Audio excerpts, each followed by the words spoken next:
Hello everyone. Today Kelsey did a rat rescue and we wanted to do a little short film to just show you how bad these rats were taken care of, and so you can get an idea of why we went out of our way. These were not surrenders. We had to go and pick them up ourselves from a Craigslist post because they were being treated so badly. we couldn't leave them like that.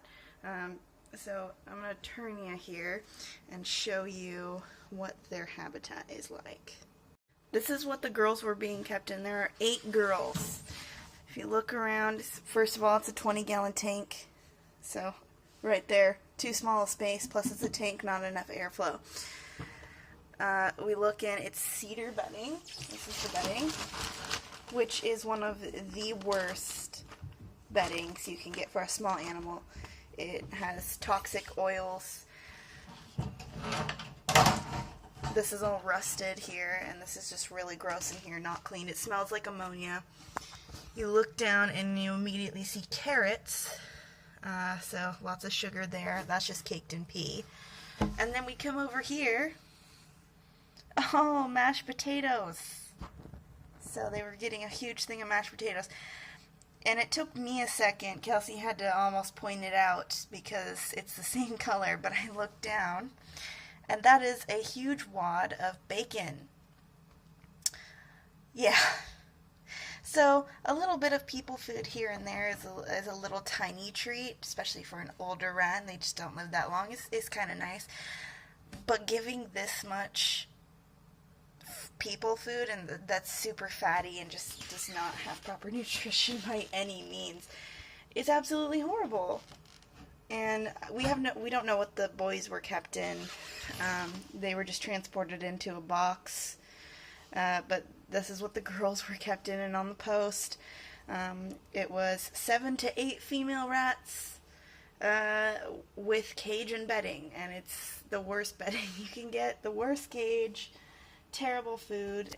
It's just a mess, and they didn't even know how many rats that they had. And it turns out it was 8, not 7. They're being kept in a quarantine area. Here's the females. There's a couple of them down here. They seem to be pretty good. A little skittish, but not really bitey or anything, and still a little bit curious. She's coming up to say hello.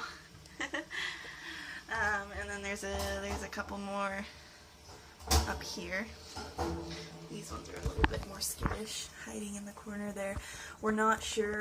Some of them might be pregnant. They're little round bellies, trying to see if their nipples get bigger within the next couple days, if their stomachs get bigger.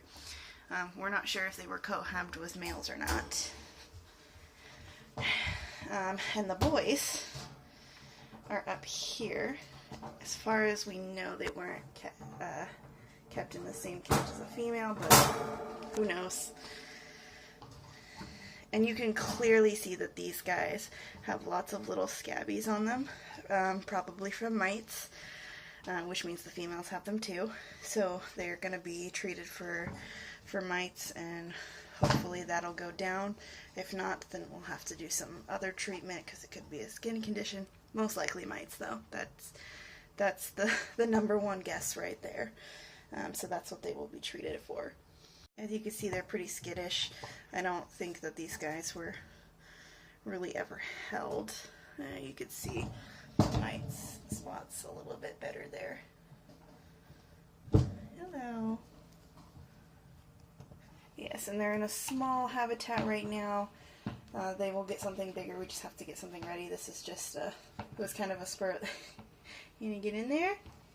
It was kind of a spur of the moment thing, picking them up. And usually we use some sort of towel or fleece blanket, but right now we're using loose bedding because they're going to be really stressed out, so they're going to have a lot of runny stress poops for the next few days. So we want to make sure that they get that out, get comfortable while we start treating them, and then they'll be moved to and hopefully moved to something bigger beforehand, but they'll get fleece bedding instead of this loose bedding. And then they'll get hammocks and toys and all sorts of fun stuff once we get it all situated. Thank you guys for following our posts. You can follow us on facebook.com/KNSRescue. Please press subscribe on our YouTube to keep up with all of our rescue videos. And then we also have an Instagram, which is at Cuddles and Scales. And you can keep up with all of our rescue situations, when animals are up for adoption and looking for their perfect home.